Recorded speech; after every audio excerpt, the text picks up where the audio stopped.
So welcome everybody to another episode of the Brewmasters Club cast. Here is what you have to look forward to in tonight's episode. What, has Ashley just got you on a dick timer? I was just going to interrupt real briefly with changes in latitudes, changes in attitudes. Imagine a million Chetts. All right, Copernicus. There's not enough Detroit Tigers in this world for that. Okay, I get that. Could you imagine a stadium full of Chetts? They'll be fighting for French fries outside of Wrigley Stadium right now. It'll be a nasty mess. Anarchy.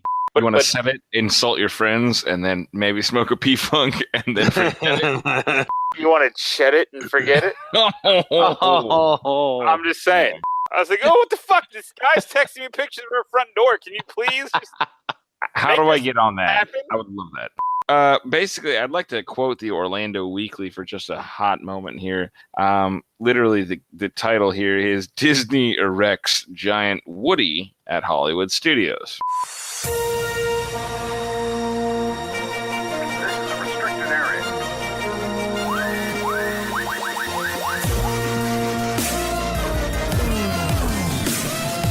Is this a drill or something? Negative. Fine by me. I hate drills. You crazy mother.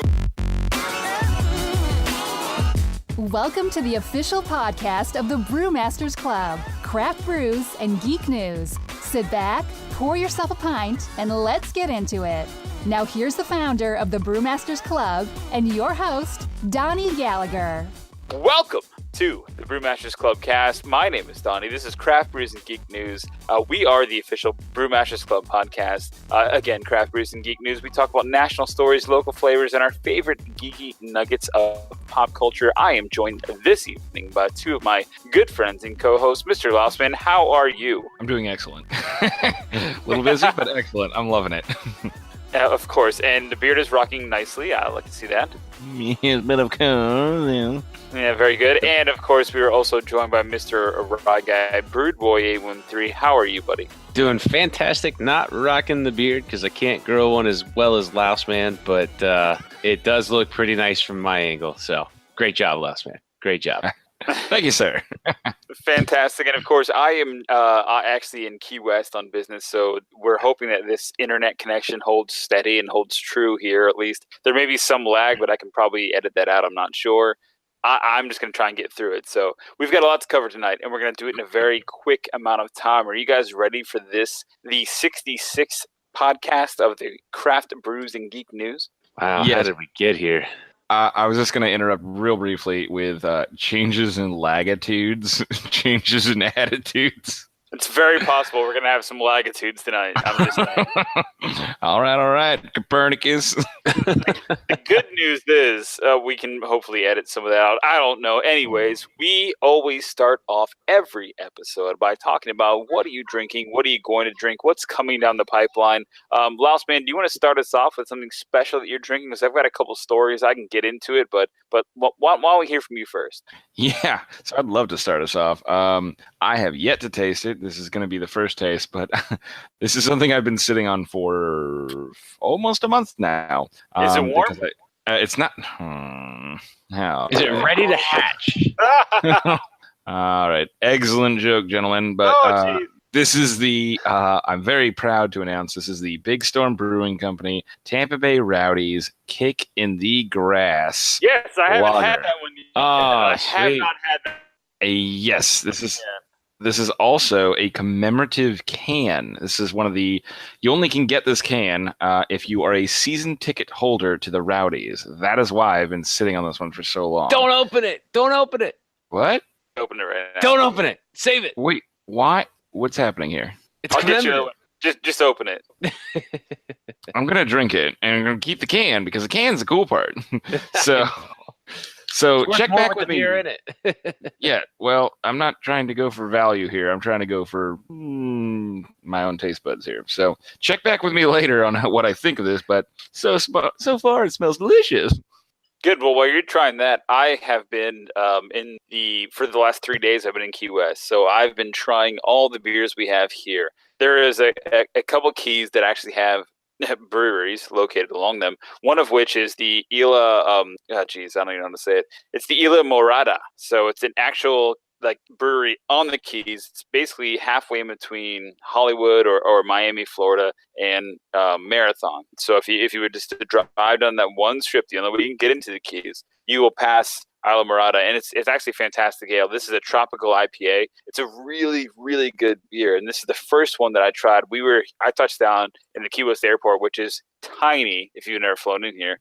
It's very small, but this beer actually came straight off the trucks, and they handed it to me, and I was like, oh, this is fantastic. It's an American island ale, so it's kind of like it doesn't taste weedy, but it doesn't taste like an IPA. So it's kind of got a really heavy citrus kind of note to it, and if you just kind of get the aroma, it's very much like almost pineapple, which is neat. It's very good. 5% alcohol by volume, 19.5 IBUs. So it's not very spicy. Ryan, you'd appreciate this. It uses a 2-row malt.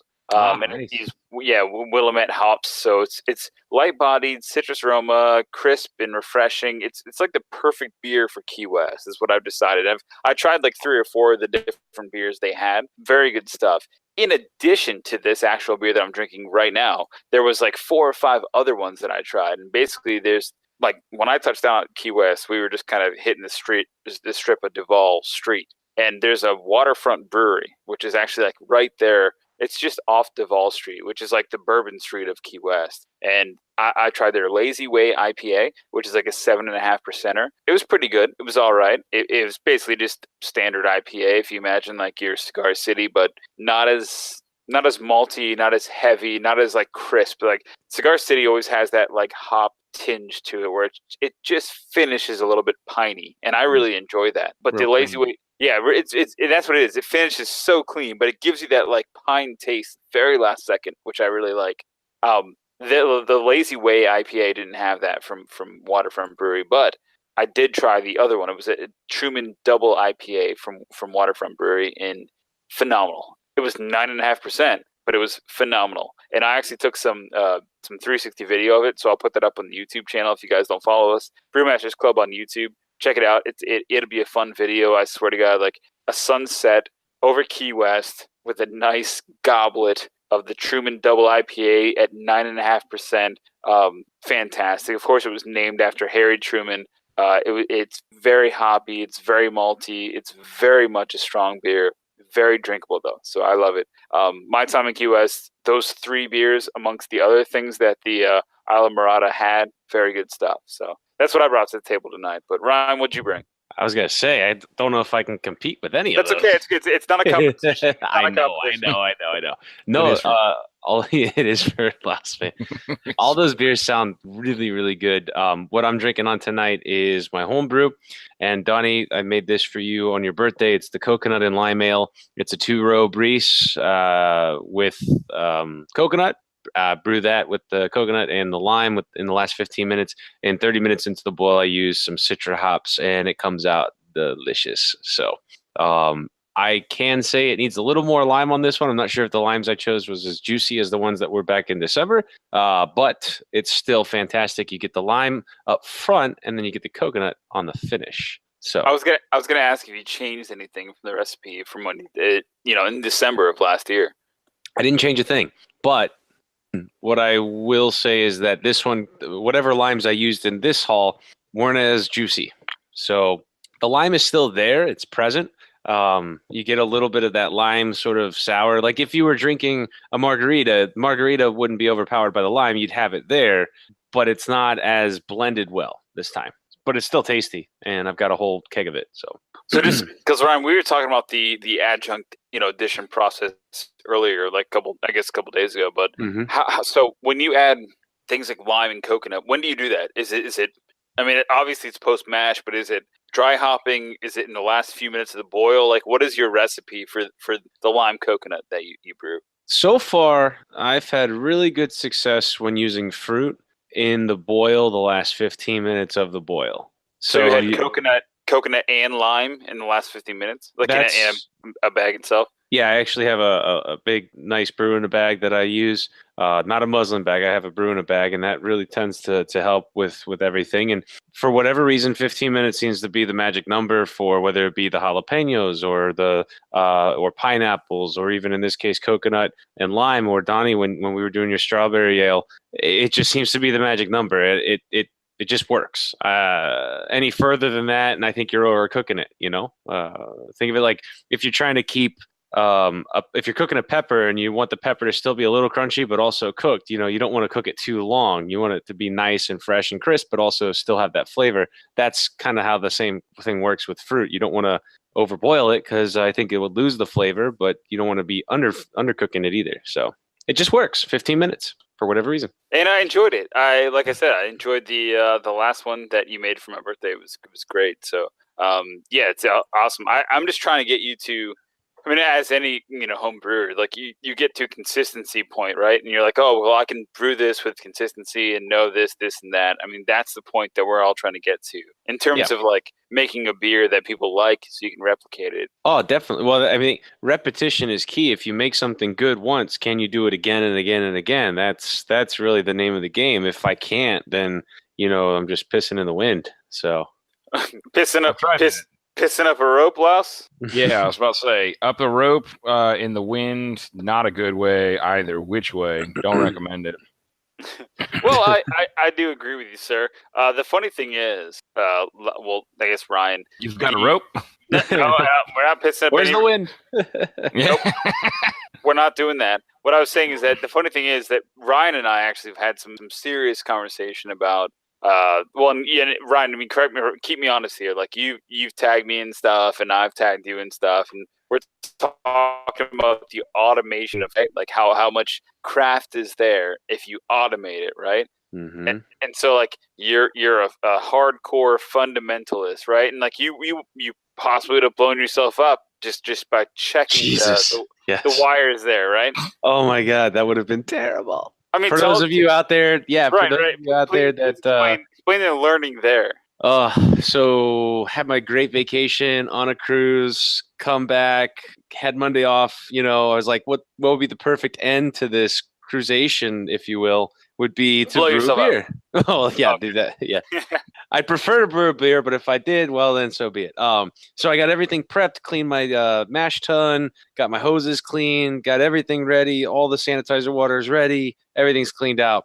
Right when I'm about to, I unscrewed the caps on all the jugs of water because I use Publix purified water. You shaking up the beer there, Donnie? For all of my beers, it's purified, it's reverse osmosis, all that stuff. And I've poured it in, and I'm about to light the flame, and I'll look down at the sheath that covers the hose that carries the gas into the burner, and the sheath is exposed. Like the hose is exposed, the sheath is done, it's rusted off or burned off from all the brews and stuff. And had I lit that thing, it probably would have been minutes before that hose would have caught fire, burned in half, and then just incinerated myself, probably, like with a huge explosion of propane, which is terrifying. It could have been a nasty end to my cruisation for sure. Like I could have blown the house up, to be honest with you.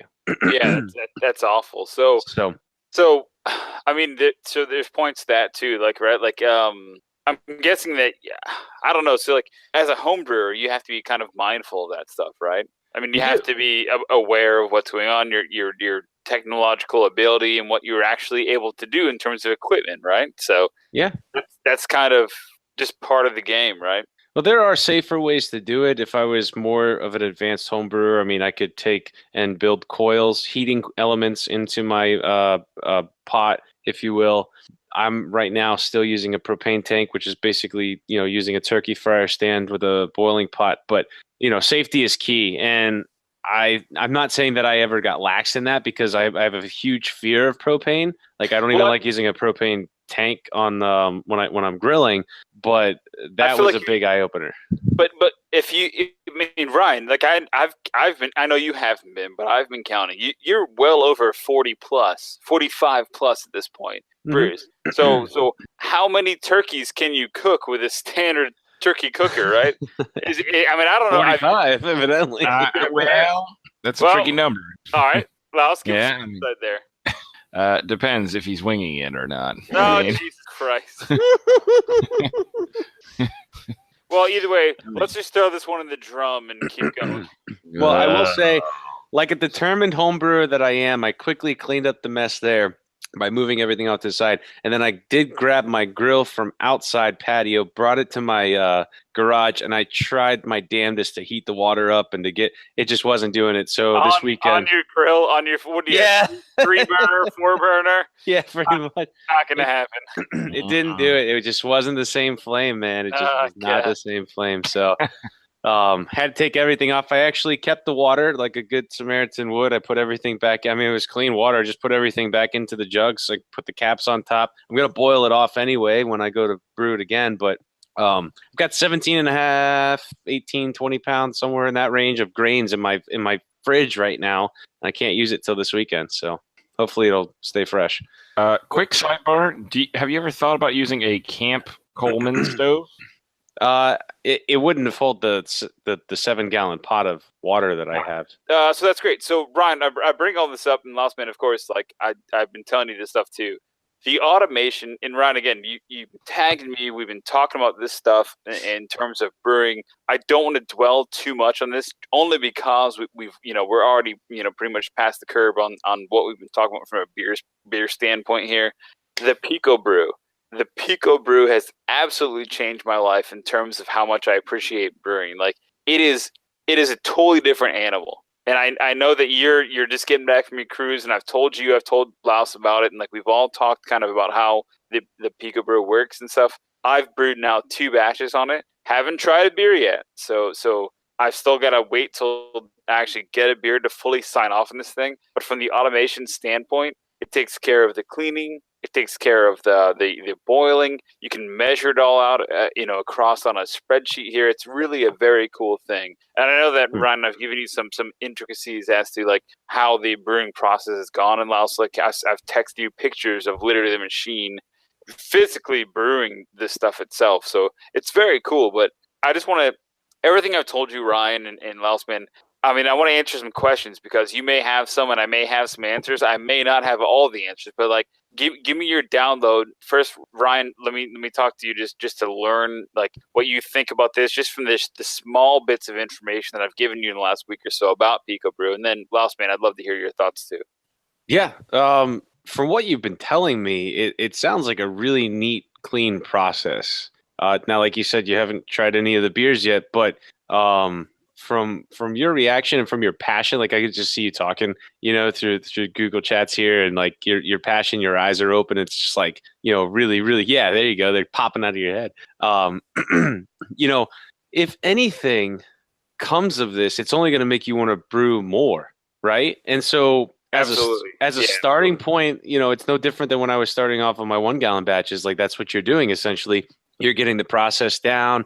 It's keeping it clean. It's keeping it simple. I mean, for somebody that's never done it before, it could be the segue into becoming a commercial brewer one day, So that's kind of my take on it. 100%. Yeah, I totally get that. And there's a piece of it. So like first off, Lausman, Ryan, you guys both know Chet. Imagine 1 million Chetts, which I would assume there's 8 million Chetts in the United States, okay? There's not enough Detroit Tigers in this world for that. Okay, I get that. Could you imagine a stadium full of Chetts? Yeah.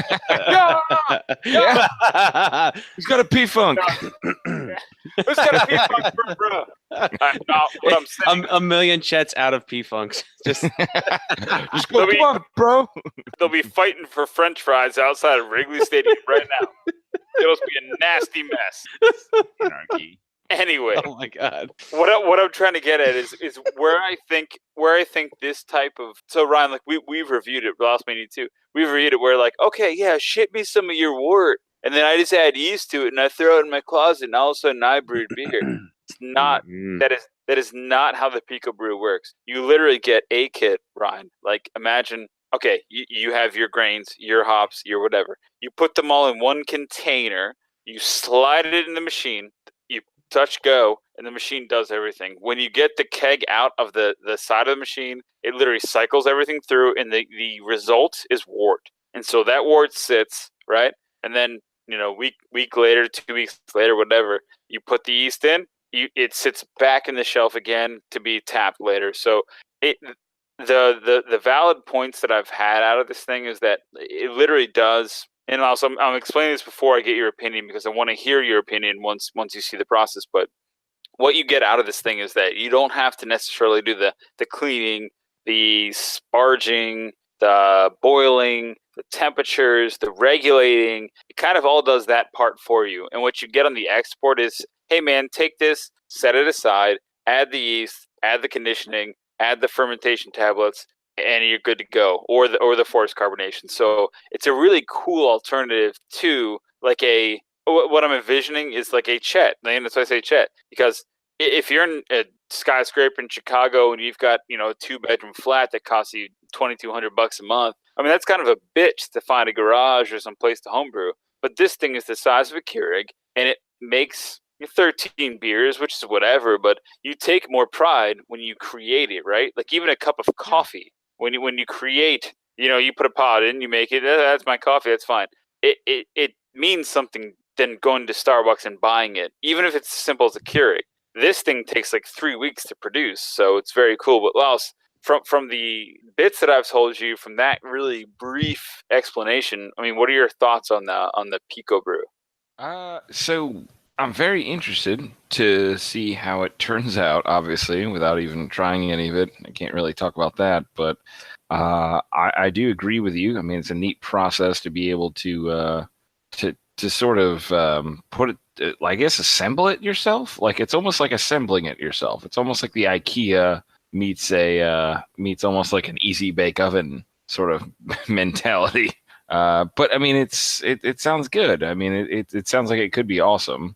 I would love to be able to taste it. I would love to, is there any sort of way where when they kind of ship you the ingredients, is there any sort of like Lego style, like insert your flavor here, like where you could be like, okay, I got this kit and I kind of want raspberries in it. Like, is there any sort of moment where you can just be like, this is where I add whatever I want? Like, is that a thing or no? Well, so and again, like this is why it's the beautiful part of it, and it's also kind of like its crux is the fact that like the Picobrew system, like they have a Facebook group and they have a Reddit, and you can go on there and post whatever you want to. The Reddit's got like 150 members, but the Facebook group has like 2,500 members, and it grows every day.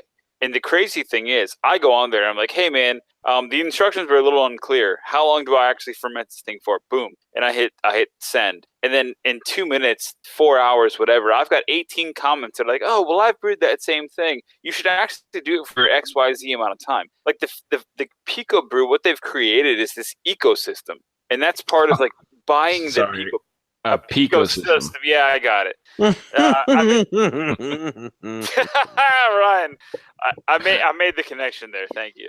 Yep. What they've done is they've made this Picosystem where we're like everyday Richards like you and I are contributing to the fundamental knowledge of what's happening in this ecosystem. And so like one guy I talked to, like literally I sent him a Facebook message yesterday and I was like, hey man, I'm like I saw that because what he said on his thing is he put strawberry puree in his secondary fermenter to get a strawberry IPA version of the Stingray IPA that I have brewing right now. I'm like, well, how did that work out? And he's like, well, I literally just did it yesterday, so he doesn't know yet. Like this system's only been out. The countertop Keurig system, the Pico C, has only been out for about 6 months, and it is not.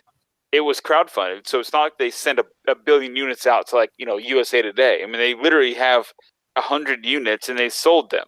We got one because the Pico company feels enough that we can actually influence their market or do what we can just to provide like an accurate opinion. So I open it up like this just to say I'm really enjoying it. But last to your point, and to Ryan raised the same point. He's like, well, how long till we can actually build our packs? Like I want to put this much grain, this many hops. I want to put some dried grapefruit in here. I want to put some actual strawberry here and a little basil and see what happens. Mm-hmm. You can't do that. You cannot do that with a Pico C. So if you're a home brewer and you're looking to do that, this is not the system for you. If you're a Chet and you're on the 13th floor of a skyscraper in Chicago and you have no room to brew and you just want to brew some home brew just to say you did, you want to set it You want to set it and forget it? This is the system for you. I mean, that's what it is. You want to set it, insult your friends, and then maybe smoke a P-Funk, and then forget it? You want to chet it and forget it?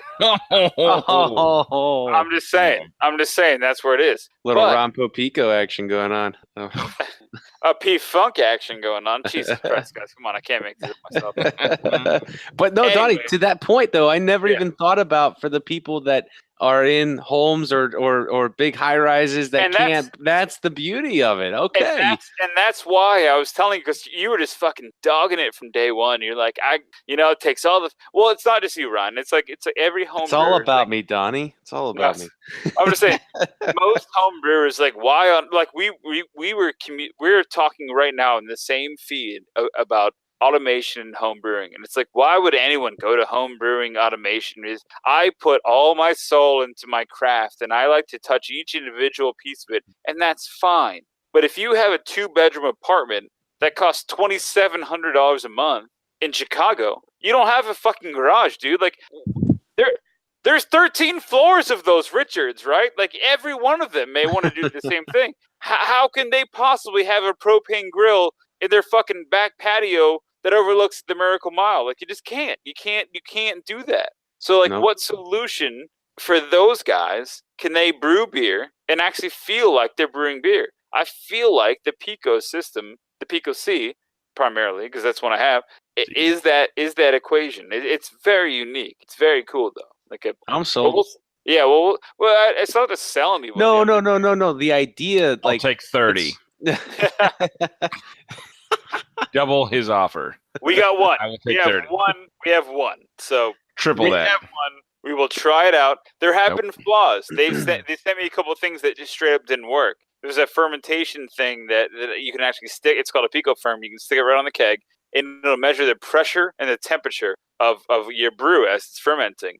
I haven't got that piece of shit to work, and I'm very technologically savvy. It just hasn't seemed to work. It costs $60 fucking dollars, and if I spent $60 on that just to tell me what pressure and temperature was, and it wasn't working, I'd be fucking pissed off. So, I mean, it's not all sunshines and rainbows. I'm just saying that overall, the Picobrew system, the size of a Keurig that you can brew 13 beers from a pre-ordered pack, it's pretty cool, man. If you're a Chicago guy, if you're a city dweller, if you're not a guy that has the ability to actually home brew, like a true home brewer, like you brewed boy, it's a great alternative, and that's what I say. It's a good one for. And also to that credit, when they have the technology where they can actually, as a home brewer, if I had something like that, it would also make it easier when they develop the technology to allow us to be a little more crafty, having the system where we could go to a local grain store and fill a bag and actually kind of explore those options.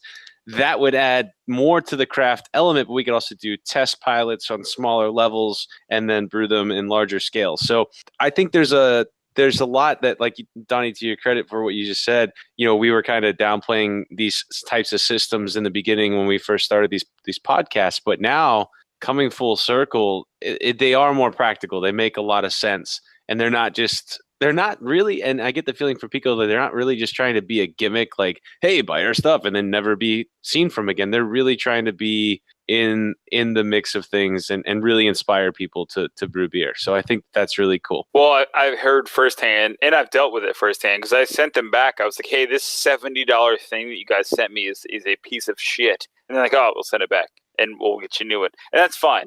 But what the real value of it is, like, it's like a craft brewer like you, Ryan, that has found true value. Like, talking to other home brewers and on the forums and Facebook and Reddit or wherever it may be that you find info. They have a very dedicated group of people because they were crowdsourced, right? So they were on Kickstarter. So everybody that's on Kickstarter bought one and said, hey, Toby, I want to know what's, mine isn't doing this. Why is mine foaming? Why is mine that? It's like they've got this very passionate group of people that are very interested in the product. And that helps because me, coming from the outside, as just someone coming from the media standpoint, I was like, I'm just going to review this thing. And I was like, hey, what can you do this? I've sent like 8 or 10 queries in there just to try and figure out like intricacies that I just didn't know, because the instructions are clear, but they're not specific enough to where I feel confident is that I'm doing the right thing. They have like projected brew times. And I was actually texting you, Ryan. I was like, how long do you brew an IPA? I'm like, how long does that thing? This porter, they said it was going to be 6 days. I feel it should be like 8 or 10 days. And like you kind of mirrored that stuff. I was like, well, what do you really do? And then cold crashing, which it's kind of fuzzy, like because they're transitioning from one keg to a different keg system. So it's very bizarre. But overall, I've loved the experience, and I've loved the community and the support aspect that Picobrew actually provides. So if you're on the fence about it, just to wrap this shit up, because we've got other content to get to in the next 15 minutes, and Ryan, you probably have to go, but I am all in. I love it. I absolutely think for my scenario, if I was Laos, it'd be the perfect scenario. Ryan, Yep.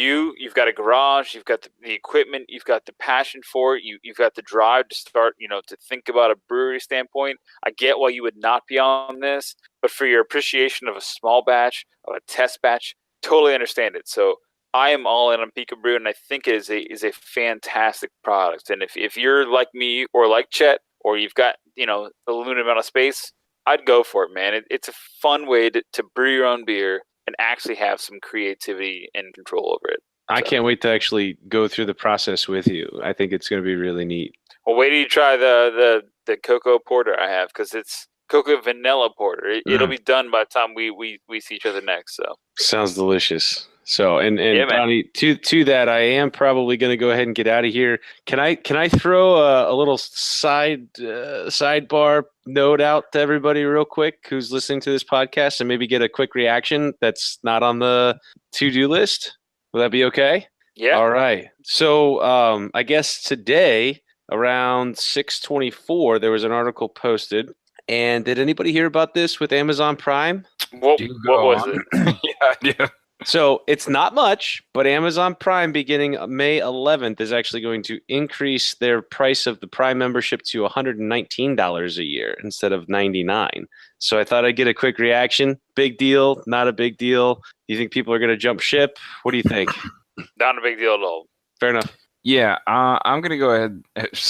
From somebody who clearly has enrolled in the auto renew program, I didn't notice that I was renewing. So we're good there. Yeah, I was like, I thought Amazon mixed it up, and I thought I was like, I'm getting free Prime. They don't know I still got it. And then I was like, oh shoot, I bought that in April. I was like, that's weird. Yeah, you didn't know you still got it. Yeah, no. So I figured it out eventually, but glad we came to terms. But still, Amazon is fantastic, and nope, we're good. I'm not gonna balk either. I think they're doing good things, and they definitely have a great entertainment lineup. So I'm not complaining. But for all the listeners out there that haven't heard yet, just the news broke today. May 11th, if you haven't renewed already, it's going to be going up $20, which is not a big deal. It's less than, $12 or $10 a month. You can't really beat that. So, but 2 years from now, if it goes up to another $20, then that's $140. Well, you bring up a good point, because before 2014, it was $79 a month. In 2014, it went to $99 a month. Now, 4 years later, going up to another $20. So maybe 4 or 5 years is the trend, but they've also done a lot of mergers. They've bought companies, things of that nature. So I don't know. Again, this is an unrehearsed, just throw it at you before I get off. I just figured I'd bring it out there. So we get it that you're about to get off, Ryan. I'm just saying that, honestly, this is probably best suited for our geek news and craft shit. Fuck. What is it called? Geek news. Our most famous geek news segment. Yes, Ryan, I agree with you on all of your Amazon stuff that you're talking about. However, I've been an Amazon Prime customer for 10 years. I have 5 people on my Amazon account right now because I've been grandfathered in. So each one of them gives me $25 a year. So essentially, what I'll get now is I'll just get $30 a month. That's fine. I get $30 from each one of them. That's fine. Not a month, but from each one of them, and that'll equate to my savings. Yeah, it's a definite win. So all right. I just wanted to bring that up. All right. So I just wanted to bring that up. Feel free to do what you want with it. But here's the deal: if you do not side with Amazon, you'll be left in the dust. So I encourage everyone to get an Amazon Prime membership. I'm not going anywhere. It's $20 extra. Who cares? And it's $20 over the last 5 years. They have not increased it over 5 years. I guarantee it'll be at least 3 before they increase it again. Go ahead, Laos. I was gonna say, yeah, I'm not going anywhere on that. However, Amazon Prime's new delivery system has Inside been your house, put it in your fridge. No, I wish they would go inside my house. They went to my door and left a door hanger that said, "Sorry, we missed you," like twice in a row. And I was like, I don't need to be here for you to drop off a No, I can fix that for you. You have to go to USP or UPS.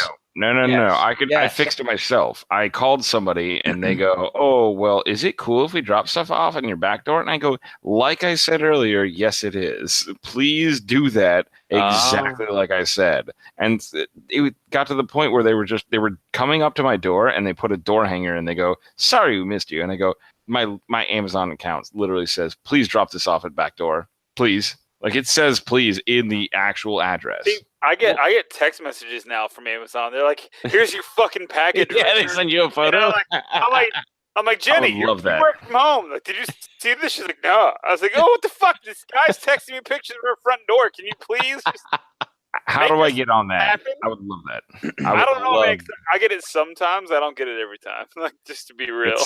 But another sidebar to that, you can actually go to ups.com and you can sign your packages so that it permanently leaves them at your door. So you don't have to miss those.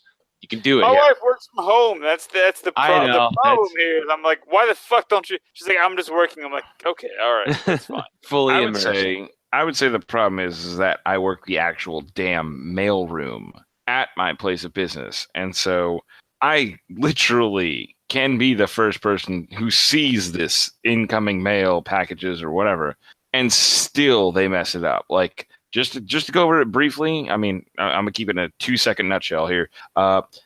So Amazon used to actually go through FedEx or Cheapest or UPS or whatever. Now they just have their own private thing, and their own private thing, that's a whole group of people who do not know how to deliver packages and do not know where to deliver packages. That's nationwide. No, it's real bad because they literally are empowering people who don't know where they're going to drop off things that they don't know where they're dropping them off to people that they don't know. So it's a real bad situation. But in any event, I'll keep my personal matters out of it. We'll continue on. So with that, gentlemen, have a fantastic evening. It's been a pleasure as always, and I'm glad I could leave you with those thoughts. So have a great night. Donnie, enjoy your last night in Key West. I will, and of course, we'll give you the plug. Broodboy at everywhere. Yeah, you can find me on Instagram at Broodboy813 and Twitter. And you can also join us for great conversations with good friends at the Craft Brews and Geek News Facebook page. Have a great night, ladies and gentlemen. And was it Avengers coming out tomorrow? I'm leaving you with that, guys. Oh, boy. See you. Bye-bye. What a douchebag. He's like, I'm leaving with that, guys. Bye. He just leaves on like, oh, I don't know, Avengers. Bye. Okay, bye. No, so we all answered that quiz, and we'll cover that a little bit later. But we are, like I said, we're entering our geek news, and drink it on in, send it back, whatever you want to. Segment here, but okay, good. Well, so am I. So, Bossman, we had so this is great actually. And first off, Ryan. I get it that Ryan is, he's tapped in, he's trying to stay abreast of this stuff, but like you and I feel like really have the biggest stake in this claim here because this is our stomping grounds, right? Like you and I used to hang out at Epcot and Hollywood Studios now and wherever it is as kids, right? So yes. So as what we're about to talk about here is basically that we have leaked images and all sorts of information coming from Disneyland, California about the new Star Wars Galaxy's Edge. The thing is, everything that we see here is being mirrored in Orlando. So like the fact that these schematics are lining up with the actual construction kind of pegs and wireframes that are put in place, it just music in my ears because I love it. I love to see the progress that they're actually making. I'm very excited about this stuff. I mean, are you getting any more butterflies, thinking about how you can walk into the Hollywood studios here in this particular section, just be immersed in the Star Wars universe? Oh, absolutely. I mean, I'm extremely excited about it. And, it's kind of weird that they're doing the Toy Story Land first, which I totally get. I mean, I get the popularity is probably a little bit less for young young children. Yeah. I mean, than adults who can afford an annual pass. So I totally dig that. But it is pretty funny. I mean, they're doing some interesting things. I'm actually sending you not to poke fun, I sent you a picture to your phone just now. Basically, I'd like to quote the Orlando Weekly for just a hot moment here. Literally, the title here is Disney erects giant Woody at Hollywood Studios. To the audience. Please meme that. All I'm saying is please meme that. Yeah, no, absolutely. I'll get that rolling. But hashtag Brewmasters Club cast. Please meme Disney erects giant Woody at Hollywood Studio. We'd love to hear it to see them. I mean, we definitely need that since we got that Slinky Dog roller coaster. Oh, jeez.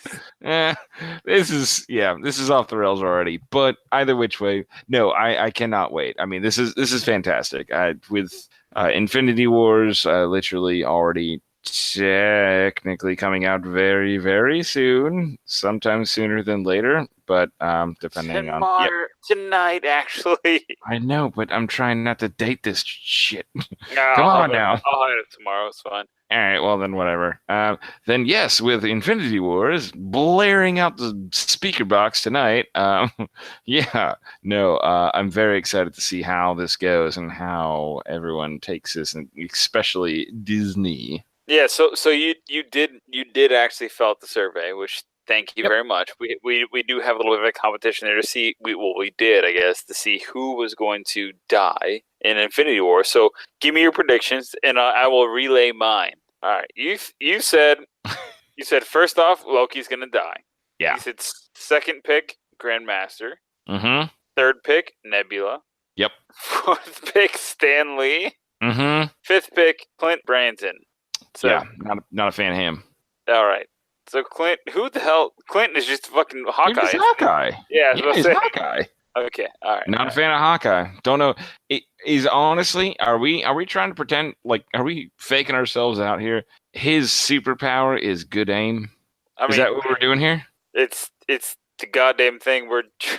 His superpower, but like level with me for just a half second. His superpower is he's really good at aiming. Yeah. Is that what we're doing here? That's all he's got. You know, in the Deadpool 2 movie that came out like last week, is that one girl is lucky. See, I take issue with that. Yeah, well, you should tell the Deadpool people. Well, and yet I love Ant-Man, who is just small. I mean, talk to me about that. I don't know. I don't know. Do you want to hear my picks? Yes, I would love to hear your picks. Please continue. Okay, pick number 1, Pepper Potts, killed by Thanos. Shooting for the extra points. Pick 2, Thor, killed by Thanos. Pick 3, Vision, killed by Thanos, removing the gem and head. Here's what gets crazy. Pick 4, Wong. So Stephen Strange's buddy, Wong, gets killed by a Thanos henchman. You're not Wong to think that. I mean, okay. And number 5, I think the pinnacle of what happens at this movie is that Captain America will get killed by Thanos. I think there'll be several killings. So those are just my thoughts. I hate your thoughts, because if all that happens, then I'll be very sad. If my stuff happens, though, we'll all be real cool, because we'll be like, me. All right. I'm gonna take this conversation from a low point to a high point. You ready for this? Sure. All right. Han Solo already put the cones in place, so we know exactly what the Millennium Falcon ride is going to look like. Are you excited for that? I'm very excited for that. Do you think it's going to be kind of like Mission to Space, except Millennium Falcon? If it is, it'll be more like the I don't know if you, again, this is harking back to a oh jeez. Yeah, no, this is harking back to a Robot Chicken bit, but you know the difference between the A-wing and the X-wing, right? No, it wasn't the A-wing and the X-wing. It was the It was the Q-wing. The Q-wing, where you just and the Q-wing. There's a capital Q, and the guy goes, "Queuing, checking in," and all of a sudden he goes, like he just immediately had issues. I feel like this. They're like, hey, that mission space technology has really done well for us. We should really exploit that. I don't. I'm pretty sure they killed like 2 people in the last. I sort of hope they do like, how about a roller coaster where you actually feel the feels and you wear the VR? Like, that'd be cool. No, you're gonna feel the feels because they're gonna. Did you not read look at the notes for a second, because they got duners inserted into cones, and they're just gonna swing the shit out of you, and it's gonna feel like gravitational pull, but oh boy, a lot of pukies. I almost said same time, a lot of puking. I said a lot of pukies, just FYI, but yeah, I feel like a lot of that's gonna be going on. It's gonna be miserable. Yeah, well, here's to that.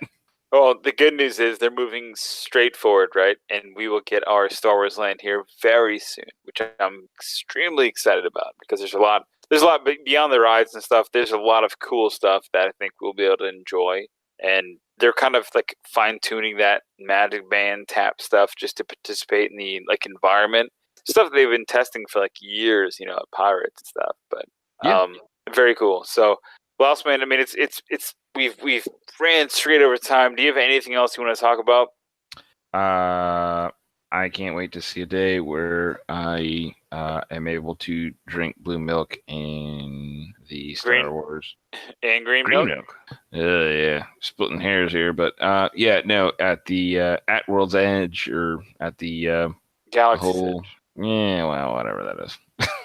I just can't wait till the whole thing's a thing. Like, and then I can go to a place and enjoy that thing. Like, and that's gonna be great. I'm totally with you. So, as we end every podcast ever, you can find me at Brewmasters Club on Twitter, Instagram, YouTube, Facebook, everything you can imagine. Or you can simply just go to craftbrewsandgeeknews.com. That is our website. You can find us there. Or visit us on SoundCloud. Loustman, where can they find you? At Mr. Loustman. No, extremely. I know. I didn't mean to do it that way, but it just sort of came out that way.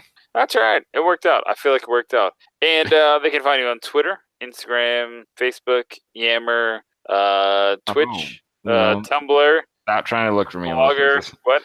No, there's too many places. Just the one place is fine. Which one place is that? Yeah, you prick. No, Facebook.